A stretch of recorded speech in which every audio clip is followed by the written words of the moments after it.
Now, both sides you'll want to hear from the next person, because as we move towards the final stretch of the debate, Camilla is as yet undecided. So if we can get a microphone to the young lady with the black top. You're undecided and you have a question. Where are we going, Camilla? So I'm a journalist on the Sunday Express, and a lot of our readers are concerned about security.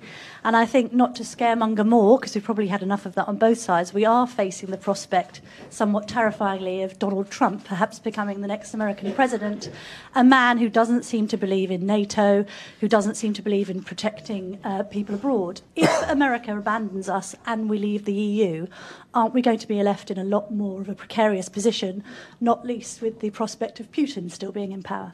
Nigel Farage, how concerned should we be about being stranded then if we've not got the EU with us, running to nanny, some would say, and we've got Donald Trump in the White House? Well, we could have Hillary in the White House. I don't know what the outcome of that is going to be. Look, I don't think...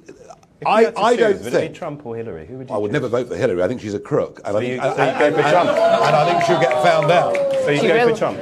I would certainly not vote for Hillary. Would you go for Trump? Just say there's no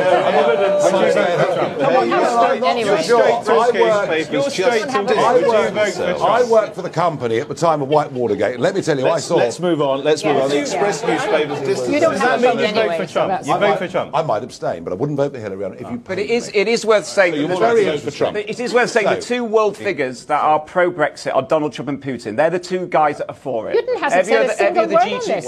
Well, the guys that are for the European Union include Oswald Mosley, the president of China. Back to Mr Farage.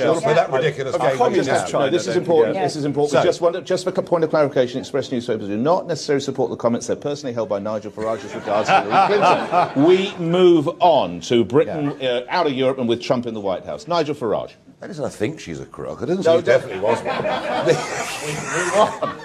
You don't know how much I'm getting down my ear right now. I can hardly hear. Okay, in terms of security, military security, the European Union wants its own army. All right, it's very simple. I confronted Nick Clegg with this back in 2014. He said I was a dangerous fantasist, and now we know, the day after our referendum, the plans for a European army are going to be unveiled. I am very worried about that.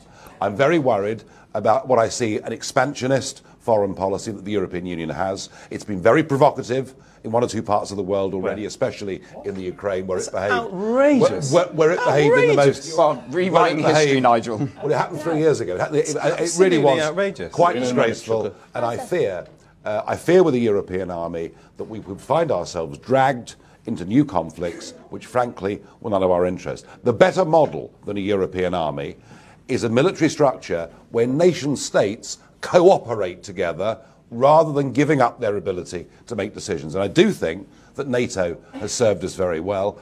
And I frankly think it impossible that President Trump would take America out of NATO. I cannot foresee any circumstances.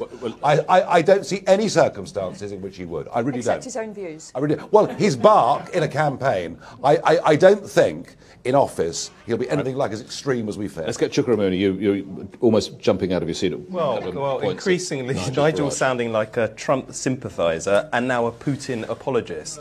There is absolutely... Were you happy with the Ukraine? Were you happy that we actually encouraged the overthrow of an elected leader in the Ukraine? There was a coup. Look, there was a coup. It was a disgrace. What happened in Ukraine was President Putin walked in there and took part of that country.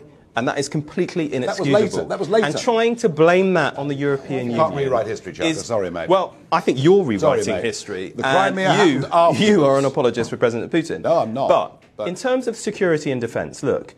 If there was any call his work in Syria brilliant, Nigel. You're not an apologist. You're a fan. Well, do you know what? Do you know what? You're a fan of.